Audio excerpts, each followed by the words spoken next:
you're going to learn about converting between fractions, decimals, and percents. Here you can see some examples. A fraction 1/2 is the same as 0.5, 5/10, which is the same as 50%. We're going to start with converting from a decimal to a fraction. This is something should not be terribly difficult because we kind of learned how to do this, almost get this set up in the beginning here when we talked about rounding and place value. Our denominator of the fraction becomes, we get our denominator from the place value of the last digit. You remember when we talked about rounding and we had to know the place value. I wanted to round this to the nearest thousands. Well, when I try to find the place value here, we talk about putting a 1 underneath the decimal and putting a 0 for each number. So this decimal right here is 673 thousandths. The 3 is in the thousands column. Well, that thousandths is going to be my denominator. I can really just write a fraction bar above that, and there's my fraction. 673 over 1,000. You put a 1 underneath the decimal and a 0 for every number behind it. Now, sometimes we do need to check to see if we can simplify. Remember, we can check 2. Well, this is odd, so I can't divide by 2. 5 is not going to a number's end in 3, and 1,000 is not divisible by 3. So I've checked the 3 ways we check to see if we can simplify. I can't simplify this. That is in simplest form. Let's look at another example here real quick. So let's try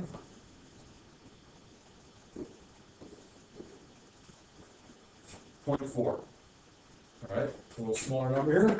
Same exact idea. I put my 1 underneath the decimal, put a 0 for every number behind it. It only has one number, so I'm going to have 1 0. It's going to be 4 over 10 here. So 4.4 is the same as 4/10. Now, this one could be simplified. I could divide these both by 2. So that would equal 2/5. 0.4 is the same as 2/5. That is how I convert from a decimal to a fraction. I put a 1 underneath my decimal, and I put a 0 for every number behind the decimal. It works just the same if I have a whole number with a decimal. If I have 3.71, let's go ahead and say, okay, 3.71, or 3 71 hundredths is how I would read that out loud. Well, that just told me my fraction. It's 3 71 hundredths. A 1 underneath the decimal, 0 for each of these. Here is my fraction. The 3 is a whole number. I'm going to get a mixed number here. 3 whole, 71 hundredths. So 3.71 equals 3 wholes, 3 71 hundredths. That's how I go from decimals to fractions. Very simple. It's just a matter of putting a 1 underneath the decimal and putting as many zeros as I have numbers behind the decimal.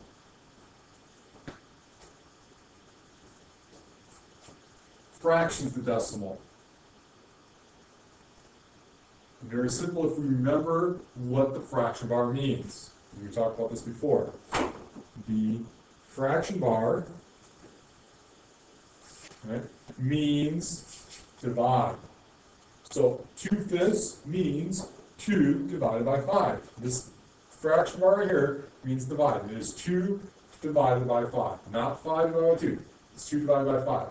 My 5th grade teacher would say we box the top.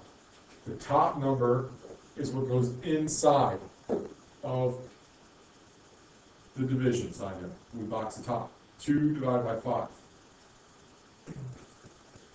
5 is not going to 2. That makes sense. We shouldn't have a whole number here. 2/5 is less than 1. It does not work there. So what I can do is I can add a decimal here. I want to convert to decimals anyways. I know that's what my answer is going to be. 2 and 2.0 are the same thing. So I can just add a decimal, and now I can divide it, because 5 does go into 20. 5 goes into 20 4 times. 4 times 5 is 20. And I bring my decimal point straight up. 0.4. 2/5 is the same as 0.4. I think we had that example when we went the other way. Let's do some more like this.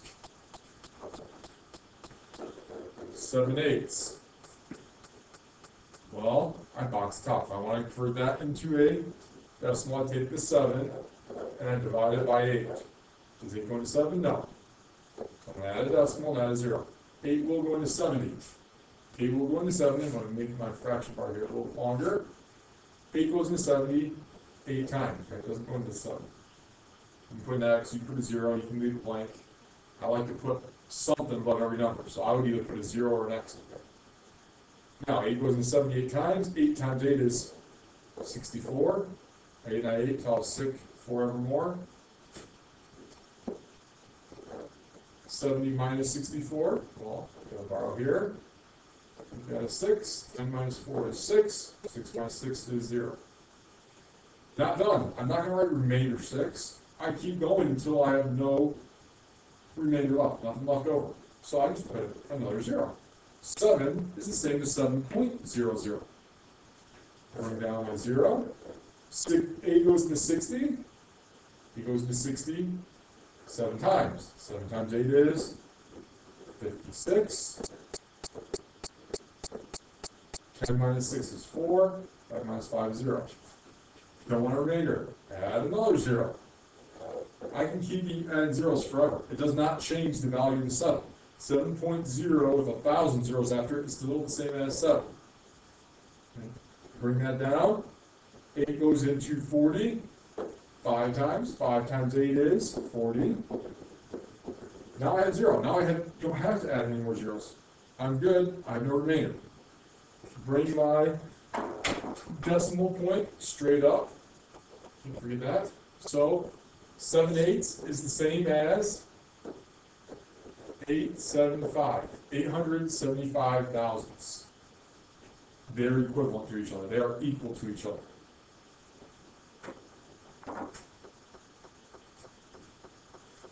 A decimal to a percent. These are actually the easiest, going from a decimal to a percent. You kind of remember what we talked about the last couple days, what a percent is. A percent means out of 100. Percents are out of 100. So we need to make this out of 100. We're going to multiply by 100. So I'm going to take my decimal, 78 hundredths here, and multiply by 100. Now you could write it out. You can multiply by 100. 0 times 8. 0 times 7. Cross out, put a 0. 0 times 8. 0 times 7, right? Cross out. I have 2 numbers crossed out, 2 zeros. 1 times 8, 1 times 7, and add all together. Hopefully, you can see as we do this, and I move my decimal, 2 numbers behind the decimal, 2 numbers behind the decimal. You shouldn't have to do that. It is very easy to multiply by tens, hundreds, thousands, right? 10,000. That's why in the metric system, it was so easy to convert. All we had to do is move the decimal. We move the decimal, how many zeros we have. If I'm going to multiply by 100, I move the decimal 2 spots. I'm making the number bigger, right, when I multiply. So I'm multiplying by 100, I'm going to move it 2 spots to the left. So instead of 78 hundredths, 0.78, it's going to come out to be 78%. It's out of 100. I move that decimal 2 spots to the left. Sorry, 2 spots here, 2 spots to the right here. So I move that decimal 2 spots to the right to make it bigger. I always thought about it as, you have these 2 dots here. Think of those like your decimal. You have to move that decimal 2 spots to get these 2 dots. Let's get another one here. I have 0.04 hundredths. I move that decimal 2 spots to the right. So it's going to become,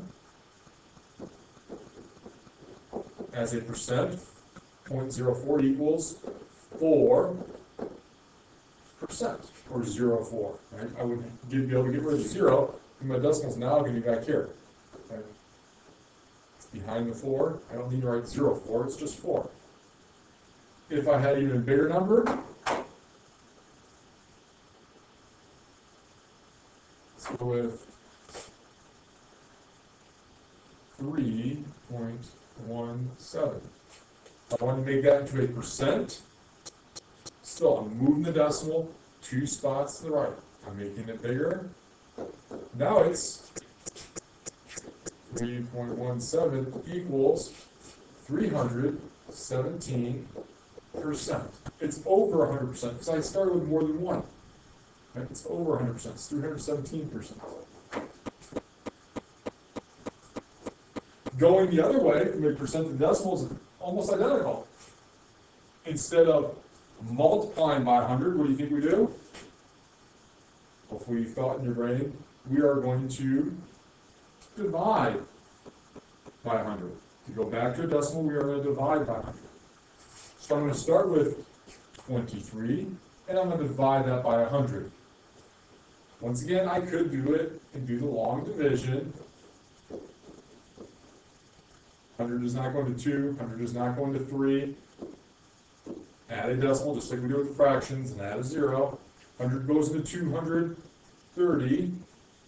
2 times 100 is 200. I don't want to be left with the remainder 30, so I add another 0, bring that down. 100 goes into 300 3 times. Now there's nothing left over. Bring my decimal up. Well, if I multiply by 100, I move the decimal 2 spots to the right. So if I divide by 100, I move the decimal 2 spots to the left. Okay? I started off with 23. Remember, if there's no decimal, it's hiding behind the 3. I move that decimal 1, 2 spots left. 23/10. That's exactly what I got when I did my long division. So it's very easy to move my decimal. And the way I kind of think about this is, this percent sign here is blowing up. I'm getting rid of it. And those little dots, the 2 dots there above the line, they have to fly back. There's 2 of them. They fly forward here 2 spots.